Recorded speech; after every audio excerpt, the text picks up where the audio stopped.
bagaimana hasil sidang pada hari ini, Kak? Oke, alhamdulillah ya.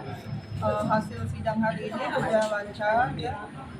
James juga ya menjelaskan dengan lugas peristiwa di tanggal 1 Februari 2025 karena James ini yang mengalami.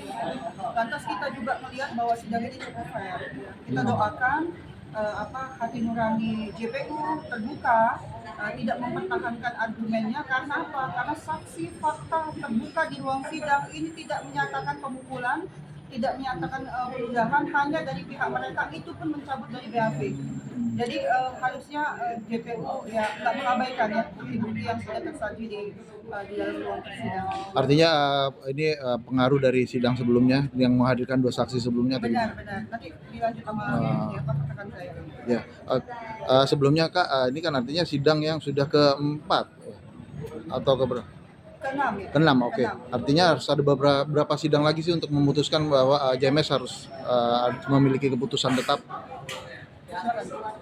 Untuk menjelaskan ini kan tadi sudah disampaikan dari majelis hakim juga bahwa minggu depan itu ada tuntutan ya 2 minggu kalau tidak salah tadi sudah. Setelah itu nanti ada pembelaan. Setelah pembelaan ada replik dari pihak jaksa dan tuntut dari pihak kita sebagai kuasa hukumnya. Setelah itu nanti baru putusan.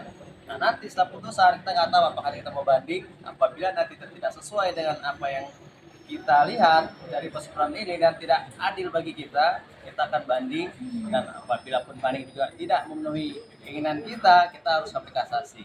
Nah mungkin itu proses yang harus kita lewati. Dan juga tadi proses tadi kan cukup ya terbuka, dan ada satu hal yang memang baru terungkap, terutama masalah handphonenya Bang James ternyata hancur dan rusak juga. Bahkan itu nilainya jauh lebih besar daripada handphone milik korban. Artinya sebenarnya itu udah impas. Kalaupun mau dibilang nanti kondisi bisa memberatkan Bang James, itu tidak adil. Kenapa? Kerusakan udah dibalas dengan kerusakan yang sama, dan itu impas. Satu gambarnya seperti itu. Oke, ini kan berarti ada banyak tahap lagi untuk persidangannya. Apalagi kan Ibu juga udah beberapa lama di Jakarta ya kalau nggak salah ya Bu ya. Nah, itu gimana tuh Bu? Perasaan Ibu makan masih menunggu anaknya sampai keluar nanti atau gimana?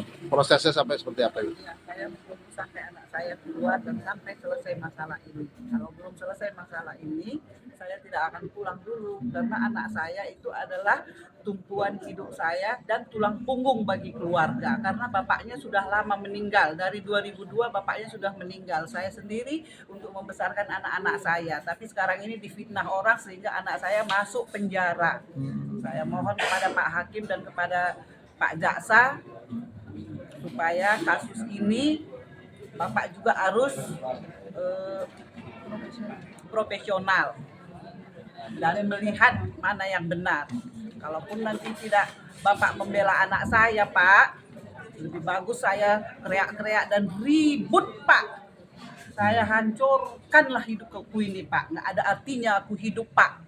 Saya janda dari umur 32 tahun, Pak, untuk membesarkan anak saya. 3 anak saya sarjana, Pak. Tidak pernah saya ajarkan untuk yang jahat, Pak.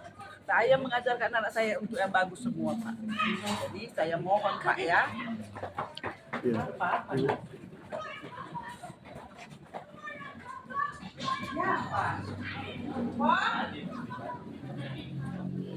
Oke, Kak, lanjut lagi ya. Nah, itu.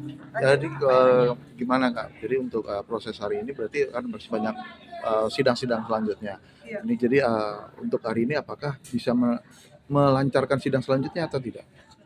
Alhamdulillah hari ini sidangnya lancar ya, dan ini juga kan memberi keterangannya juga ya seperti yang tadi sudah kita tanyakan bahwa memang tidak ada pemukulan gitu kan, dan yang seperti dikatakan sama korban juga itu tidak ada yang namanya dia sempat melindungi anaknya karena mau dibunuh. Itu sebenarnya sama sekali tidak benar gitu kan.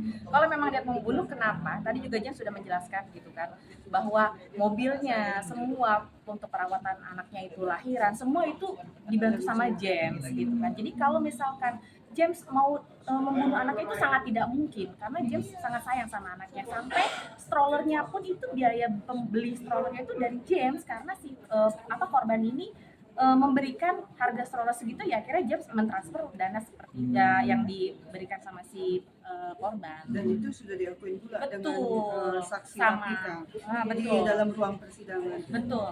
Iya benar katanya, karena Jem itu seperti abang saya, tapi cuma 1 juta dia bilang begitu. Bukan soal 1 jutanya, cuma 1 juta.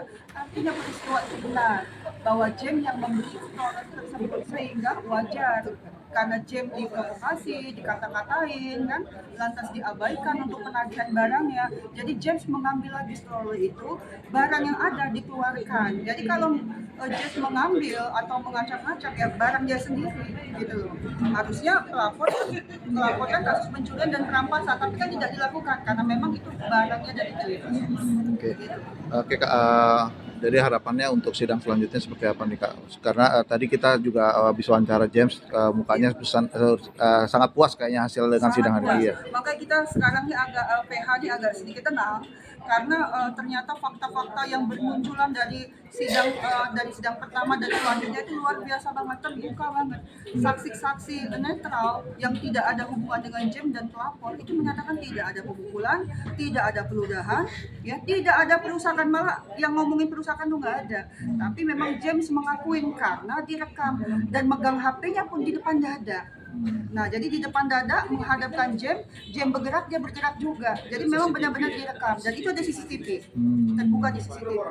Jadi itu yang kami sedikit lega karena ternyata saksi fakta di persidangan ini sangat mendukung James. Ya, kita berharap harusnya bebas ya James. Ya, mudah-mudahan lah tuntutannya juga tidak terlalu berat ya gitu. Jadi juga mudah-mudahan juga kita berharap semoga James diputus dengan tidak bersalah. Iya, benar. Oke, cukup.